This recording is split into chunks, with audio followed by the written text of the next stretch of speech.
Hello everyone, Brachiosaurus227 here, and welcome to another episode of the Nerf Archive Season 3.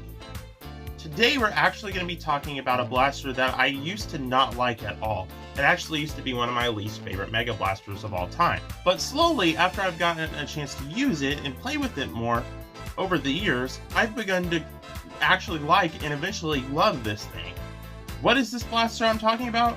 Well, today we're going to be taking a look at the Nerf Mega Cycloneshock, a blaster that is absolutely fun. Let's get started. Cue the intro.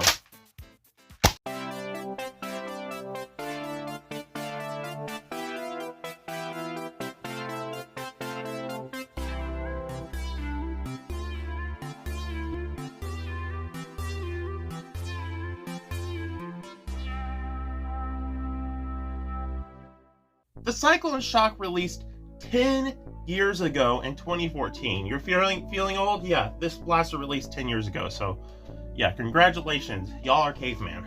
And there is one other variant of this blaster, and that is the Battle Camo variant, which looks absolutely awesome. It was a Walmart exclusive.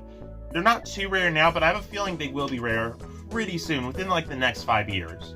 And this blaster is one of the most iconic Mega Blasters, and even Nerf blasters, because it's basically the Mega equivalent of the Maverick. Yes, I said Maverick, not Strong Arm. The reason I compare this to the Maverick is because, well, the Strong Arm has Slam Fire and the Maverick doesn't. This does not have Slam Fire. This falls more in line with the Maverick than the Strong Arm. This blaster has a really, really nice shell. I think it is missing something looks-wise. Like, there's something it's missing in my personal opinion. So that's objective. I can't pinpoint exactly what it is, get it pinpoint. The ergo is really nice. There's a foregrip for some weird reason, which is a good foregrip. Like, if you're a little kid, you can actually grab this so you can, prime the blaster, which is nice. The main grip is nice. It's not perfect because I feel like it is a little narrow and thin, but it's still a really solid and really good grip.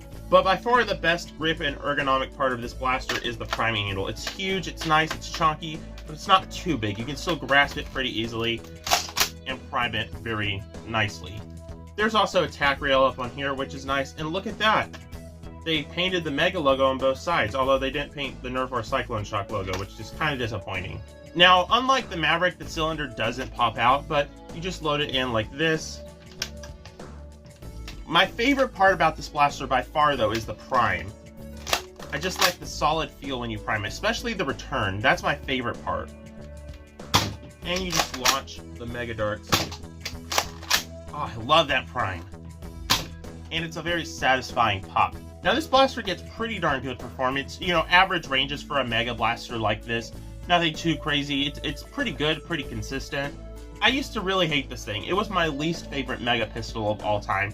And I'll be honest, it may still be. Like, I think the Talon might be lower. I just don't like the Talon as much. But it is a really cool blaster, and technically it is one of the more practical Mega Blasters. I really can't pinpoint why I disliked it, but the more I got to use it, the more I realized how fun it is to shoot.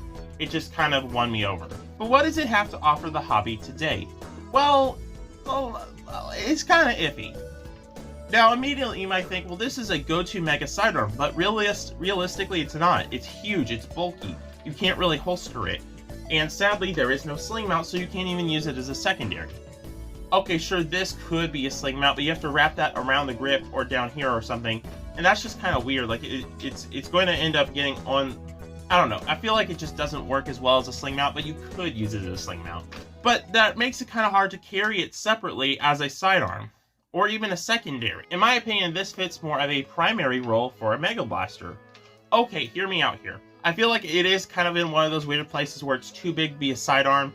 It's missing the things necessary to make it a secondary, but it could technically work as a primary because of its, like, how Mega is, how the Mega series is. If you want a more compact primary, this is definitely a go-to, though.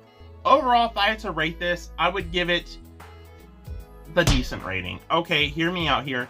I feel like there's just other better Mega Blasters that fit in more roles. I feel like this is more of a plinker than anything else. I know a lot of people aren't going to like that because there's a lot of diehard fans of this blaster, but I don't necessarily see a lot of roles it fits in.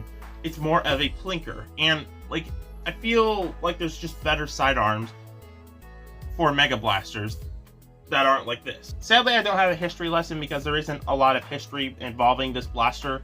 The only thing I could really think of is that At the time, this was one of the best because you didn't have a lot of blasters, but it was quickly superseded by the Roto Fury, so yeah.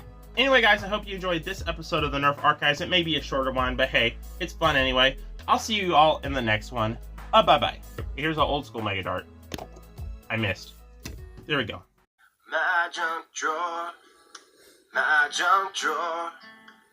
So many things, I don't know what they're for, but I won't let it go, no, I will add more useless little things to my junk drawer.